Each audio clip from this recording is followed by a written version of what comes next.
Hey, it's NPR's Book of the Day. I'm Andrew Limbong. My favorite type of graffiti isn't the elaborately drawn tag, though those can be sick.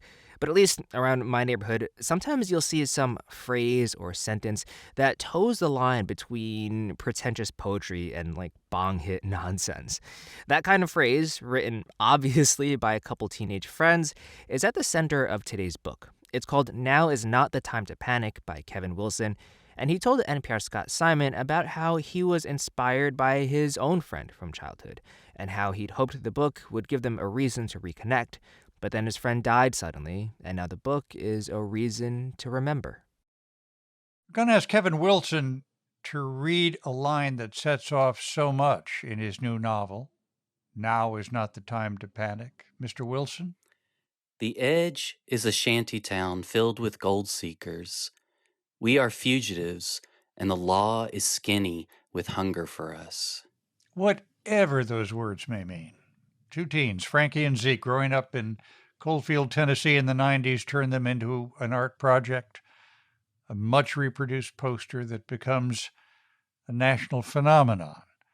But its history stays buried and obscured until Frankie Budge, all grown up now and a writer, gets a call from a journalist. Kevin Wilson, author of Nothing to See Here and other novels, joins us now from Swanee, Tennessee, where he teaches at the University of the South. Thank you so much for being with us. Oh, thank you so much for having me. You heard these words in your own life, didn't you?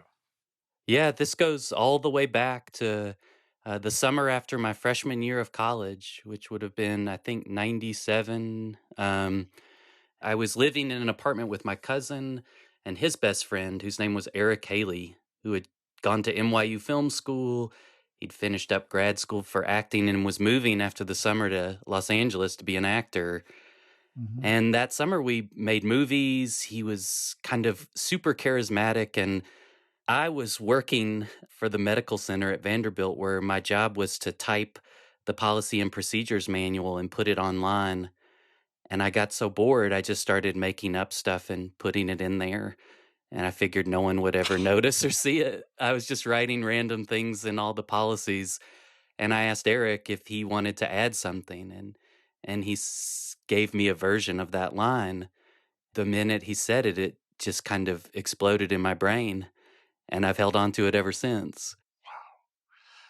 And I gather Eric left us during COVID. Yeah, so I was writing this book. He knew I was writing it. And we'd fallen out of touch. He was in LA, and I kind of assumed that the book would be the thing that brought us back into each other's orbit. And then he passed away suddenly, unexpectedly. And I felt like all I really had left was my memories of him. But then I realized I had this book that I could write my way towards something with these fictional characters, that it was now their story. And that was freeing in a way. What do Frankie and Zeke find in each other that summer? A lot of people think it's, kind of an adolescent crush. Well, I'm sure there's elements of that, to see somebody who is interested in you and to feel that spark of recognition. But for me, I think what I was interested in is when you're isolated, when you're lonely, when you feel separate from the world, more than romance, it's the recognition that somebody else sees you for who you are. And, you can have adults tell you like you can be anything you want or you have talent, but to have someone your own age look at you and see you and imagine you in the future, I feel like that can be more powerful. Yeah. They begin by putting their artwork with those lines on bulletin boards, on the backs of cereal boxes, inside shoe boxes in stores, on the gravestone of an old Confederate soldier. What puts wings on those lines, though? What do you think it in your novel began to set off, really, in city after city? So much of art, there's a source, it's attached to someone who can claim ownership of it. And what we hope is that person can maybe explain some of it to give us clarity. And so this anonymous poster, uh, it leaves it in the hands of the viewer or the receiver to fill it Hmm. with meaning and to imbue it with meaning. And most people are pretty chaotic and strange, and they fill it with the weirdest things. And I think that's what gives it wings is that there's no one saying it's correct or wrong, and people just take it and run with it. This novel, this lovely novel, raises the question, what makes something stick with people? Well, I'm sure it's tied, like, why do I remember this nonsense line?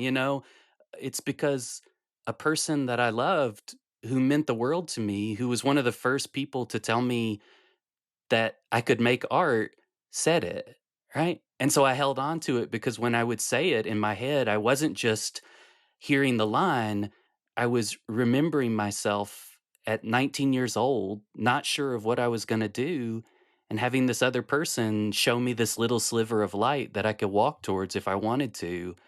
And that's why I remember it. I'm going to get to say it this time.